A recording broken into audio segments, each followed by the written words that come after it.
Sejam muito bem-vindos ao Fisiculturismo News Online, eu sou o Vitor e nós estamos de volta, dessa vez para falar sobre a mídia gringa que tem falado a respeito do Ramondino e do Rafael Brandão. Será que eles têm mudado a sua opinião? O que eles têm achado sobre os nossos atletas? Nós vamos falar sobre eles e também nós vamos falar sobre o Samson Dauda, que pode estar cometendo um grande erro rumo ao Mr. Olympia. Tudo isso nesse vídeo, mas antes de qualquer coisa, peço que você deixe um like, deixe um comentário, se inscreva, porque isso ajuda muito o meu trabalho. E se você estiver gostando desse vídeo, peço que você assista até o final, pois isso ajuda a alcançar mais pessoas. Mas sem enrolação, vamos falar sobre o Samson Dauda, que do nada ele se confirmou, né? Apareceu o nome dele na lista de uma competição que vai acontecer neste final de semana.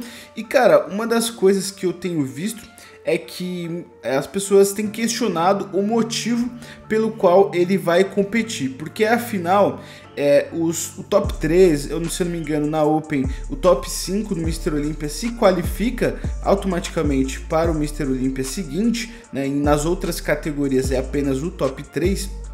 E algumas pessoas têm questionado por que ele vai buscar uma vaga, sendo que existem muitas chances dele conseguir a qualificação automática para o próximo ano, né? Ele está cotado ali para brigar por top 3, continuar na terceira colocação, né? Ele afinal é o atual terceiro melhor Open do mundo.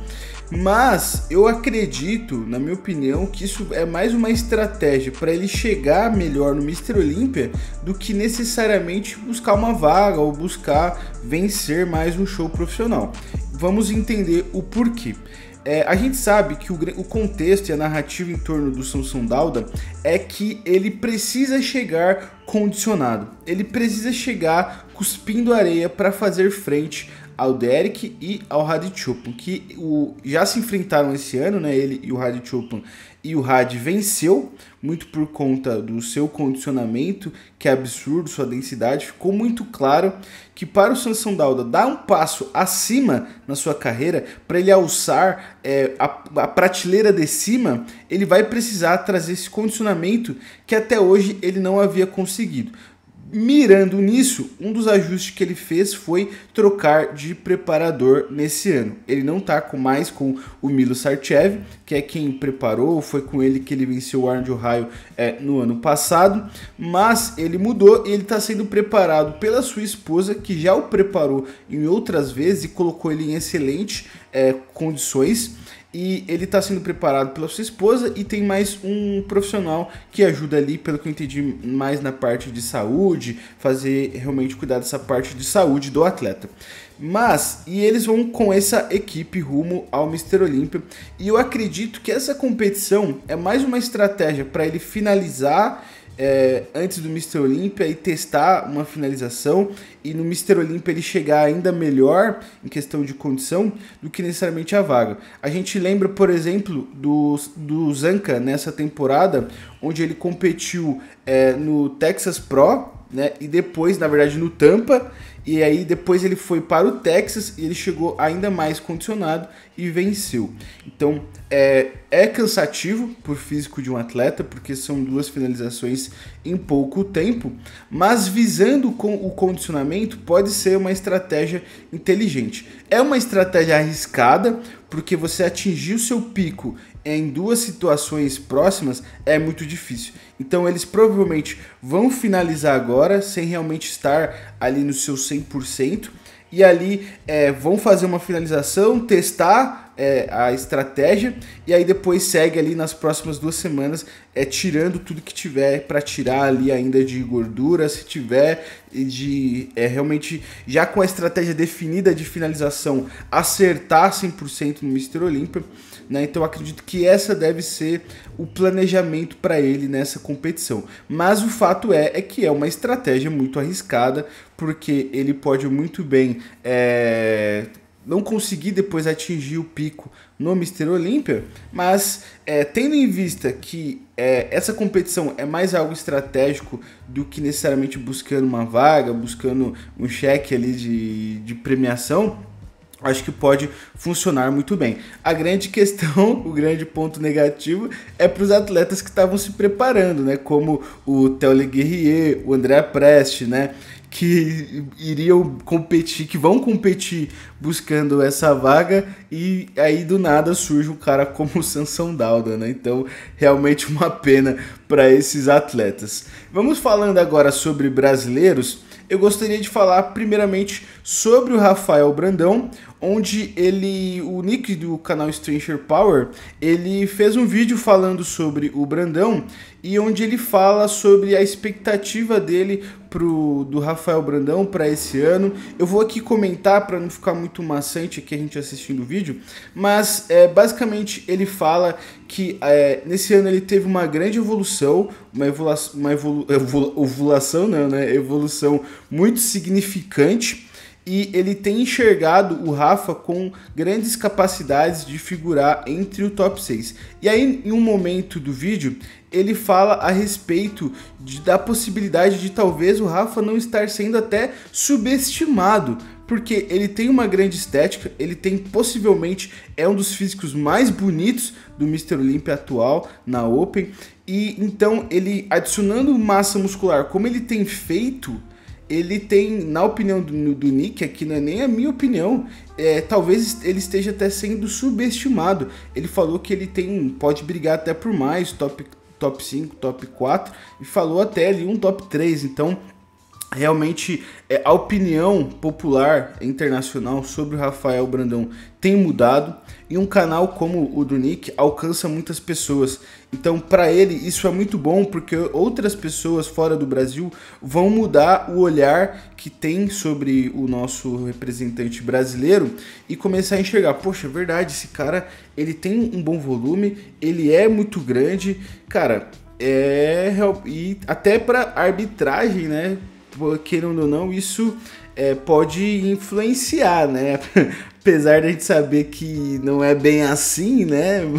Mas a gente sabe que para as pessoas que vão estar ali julgando e semanas antes vão estar ouvindo falar a respeito do Rafa, muda, né? Muda, querendo ou não, traz mais força, traz mais credibilidade para o atleta. Então tudo isso vai funcionar muito bem, e é interessante ver mídias e ver pessoas de outros países acreditando e vendo o potencial no Rafa de brigar por top 4, por exemplo. E aqui no Brasil, talvez se a gente fala isso, muitas pessoas vão falar que a gente está exagerando, que a gente está sendo maluco, clubista, bairrista, né? E lá fora esse questionamento também tem surgido. Então eu acredito que o Rafa chegando com volume aperfeiçoado, né, um pouco maior que no Arnold, chegando no mesmo condicionamento e com toda a estética que ele tem, acredito sim que ele vai brigar ali pelo first call out, e por que não, né? Por que não sonhar com mais? Ele mesmo tem como meta o first call out, então acredito que se ele conseguir mais do que isso vai ser até uma grata surpresa. Mas, né, fica aí a opinião dele, e comente aqui o que vocês acham, o que vocês têm esperado do Rafael Brandão para esse Mr. Olympia.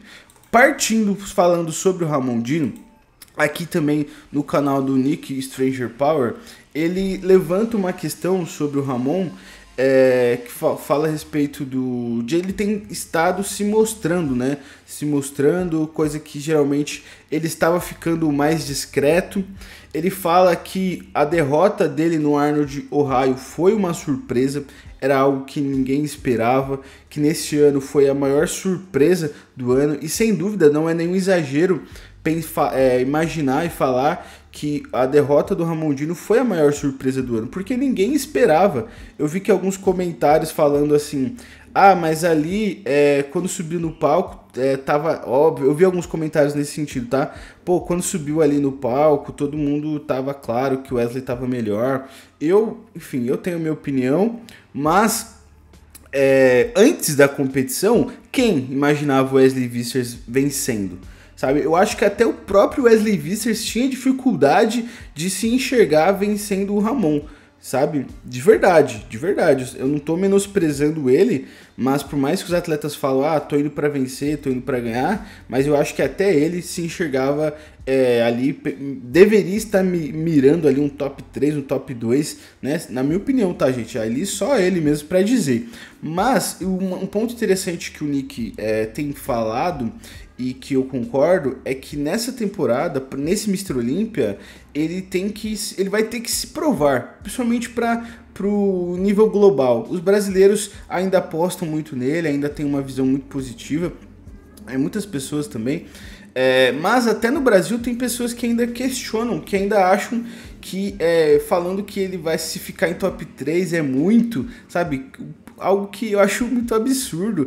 Eu ouvi gente falando, se ficar em top 4 já vai ser bom, já vai ser muito, sabe? Mano, loucura. O cara, ele ficou em top 2 no ano passado, ele perdeu por 1 ponto para o Wesley Vissers no Arnold Ohio, sendo que ele não estava no seu 100%, enquanto o Wesley Vissers estava, ou seja, o Ramondino, fora do seu 100%, perdeu por 1 ponto no Wesley Vissers que a gente nunca tinha visto, sabe? Então, é algo que o Nick fala, né, sobre isso, de que o Ramon vai precisar se provar. Talvez essa frase pareça forte, mas quando a gente fala de se provar, é no sentido de mostrar que realmente ele é o segundo melhor do mundo e que a briga dele é com o Sibum. Isso aqui já é as minhas palavras, tá, gente? Não foi o que ele falou, mas ele precisa mostrar que a briga dele, inclusive esse post aqui é meu, hein, Nick? Sem crédito, hein, filho? Dá um crédito aí, papai. Brincadeira. Mas esse post aqui, esse vídeo aqui que ele tá usando foi do meu post. Mas, brincadeiras à parte, e eu até fiz um vídeo que fala, né, a redenção do Ramon. Essa preparação é a redenção do Ramondino, porque ele está indo com o fogo, um sangue no olho, precisando mostrar que o Arnold Ohio 2024 foi apenas um deslize, que a briga dele é pra cima, não é com Wesley Vissers. Então, eu concordo com essa opinião do Wesley. Eu vi que muitas pessoas têm mudado a sua opinião depois que o Ramon começou a mostrar o seu físico, então foi uma estratégia muito acertada, porque algumas pessoas que ainda não estavam acreditando no Ramon passaram a acreditar. Então, na minha opinião, ele acertou muito em não esconder, porque ele ficaria até o Mr. Olympia sendo questionado, seria questionável, né? E enquanto o Wesley Vissers está se mostrando, está aparecendo um guest posing, está mostrando o físico, então as pessoas ficariam olhando o Wesley Vissers e sem ter uma noção de como o Ramon está. E hoje a gente, pelas atualizações do Ramon e do Wesley, a gente vê que realmente são prateleiras diferentes. Um cara é o santo graal da genética, o outro cara é um físico muito bom, né? O Wesley Vissers é um físico muito bom, uma estrutura muito legal, mas só que também tem pontos muito fracos estrutural, que é a cintura pélvica larga, que são os quadríceps que precisam de volume, e são coisas que não se arrumam facilmente, como os quadríceps, e a cintura, que não tem como melhorar, não tem como se corrigir isso. Então, eu acho que foi uma estratégia muito acertada. Toda a mídia no geral, tanto brasileira e internacional, tem mudado a sua opinião sobre o Ramon, sobre o Rafa, como eu falei. Mas essa aqui é a minha opinião, as notícias que eu queria trazer para vocês, que eu achei muito interessante. Eu gostaria que vocês comentassem, deixassem as suas opiniões, se vocês concordam, se discordam, não tem problema. Comentem aqui, deixem um like, se inscreva, ative as notificações, porque isso me ajuda muito. E vejo vocês daqui a pouco. Valeu, até mais!